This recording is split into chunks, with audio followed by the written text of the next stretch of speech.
Propomos prorrogar a proteção temporária até 4 de março de 2028.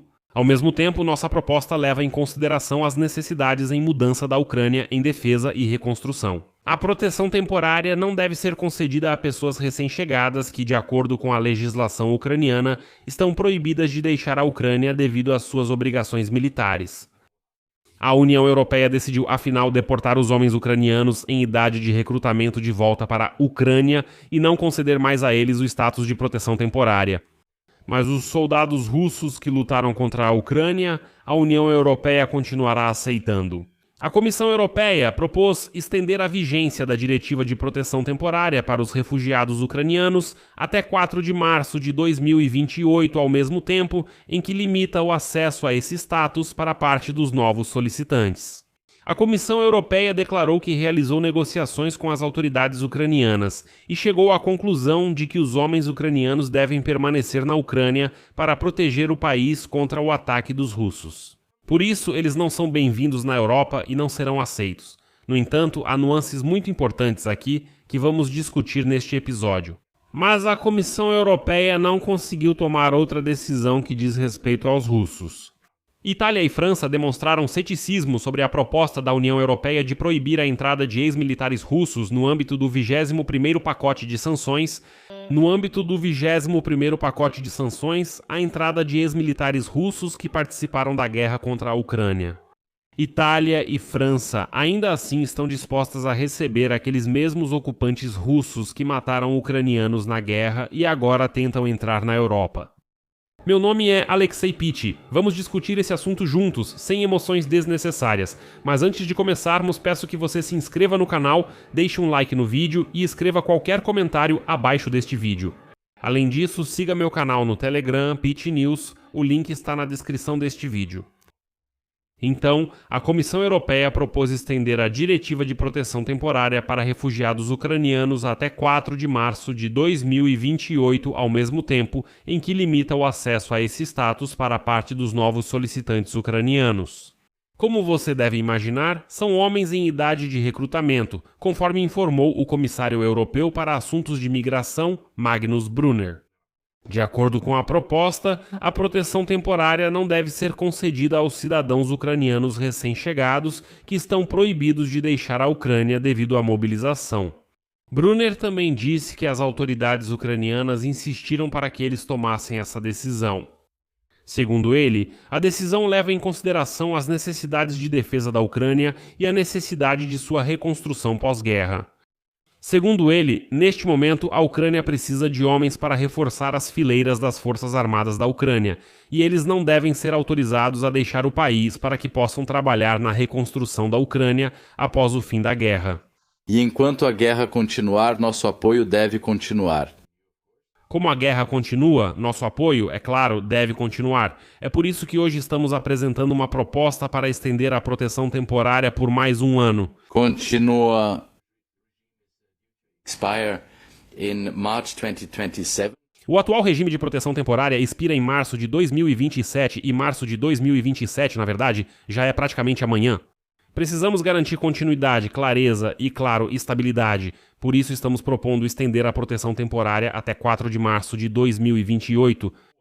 Isso permitirá proteger as famílias que construíram suas vidas na Europa e integrá-las às sociedades de acolhimento.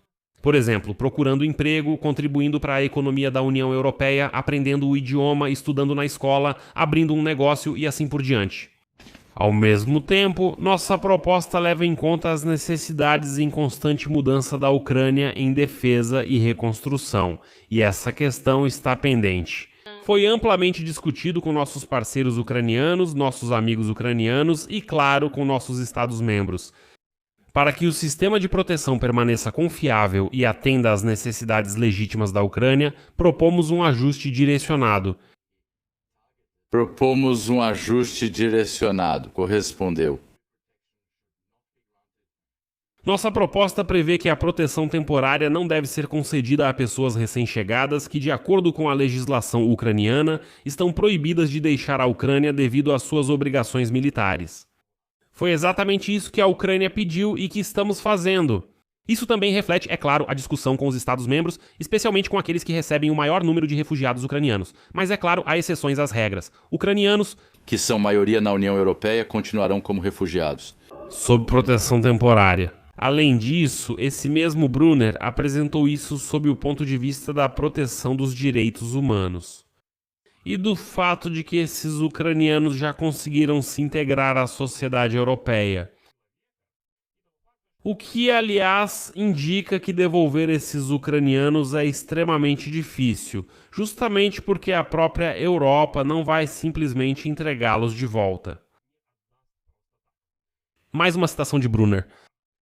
Isso vai proteger as famílias que construíram uma vida na Europa e se integraram à sociedade local, encontraram trabalho, contribuem para a economia da União Europeia, aprendem o idioma, estudam nas escolas ou abriram um negócio. Atualmente, de acordo com a Comissão Europeia, quase 4,5% tem status de proteção temporária na União Europeia. Miliona Ukrainca. Paralelamente, Bruxelas pediu aos países da UE que se preparem para a retirada gradual do regime de proteção temporária. A Comissão Europeia propõe ampliar as possibilidades de os ucranianos obterem autorizações de residência de longa duração, além de desenvolver programas de retorno voluntário e reintegração na Ucrânia. Em conjunto com os Estados-membros e Kiev, está previsto o lançamento de um programa piloto de retorno voluntário de ucranianos à sua terra natal. Se a situação na Ucrânia se estabilizar, a Comissão Europeia reserva-se o direito de encerrar antecipadamente o regime de proteção temporária a qualquer momento. E então, por um lado, alguns países da União Europeia já criaram mecanismos de transição a partir da proteção temporária. Bem, por exemplo, a Espanha implementou um mecanismo oficial que permite fazer a transição rapidamente e sem problemas da proteção temporária para uma autorização de residência padrão. E trabalho, sem precisar sair da Espanha e sem ter que solicitar um visto no exterior. Os espanhóis decidiram simplificar ao máximo a transição para uma autorização de residência de longa duração para todos os ucranianos que já vivem e trabalham na Espanha. Por outro lado, alguns países da União Europeia já estão considerando a possibilidade de endurecer as regras, principalmente para os homens. As autoridades dinamarquesas propuseram encerrar a concessão de proteção temporária para homens ucranianos com idades entre 20 e 60 anos que não possuem isenção do serviço militar. De acordo com o projeto de lei, esses cidadãos não poderão mais obter autorização de residência pela Lei Especial de Proteção aos Ucranianos. E em Copenhague explicaram que as regras de permanência não devem ser usadas para evitar o serviço militar na Ucrânia. Aqui vale ressaltar que na Dinamarca existe um status migratório separado desse tipo. A Dinamarca, aliás, pode ignorar decisões de Bruxelas e agir de forma totalmente autônoma nessa questão. Por isso, se a Dinamarca já está fazendo esse lobby, a Dinamarca realmente pode adotar isso em seu território, mesmo que, hipoteticamente, a União Europeia aprove alguma outra diretiva.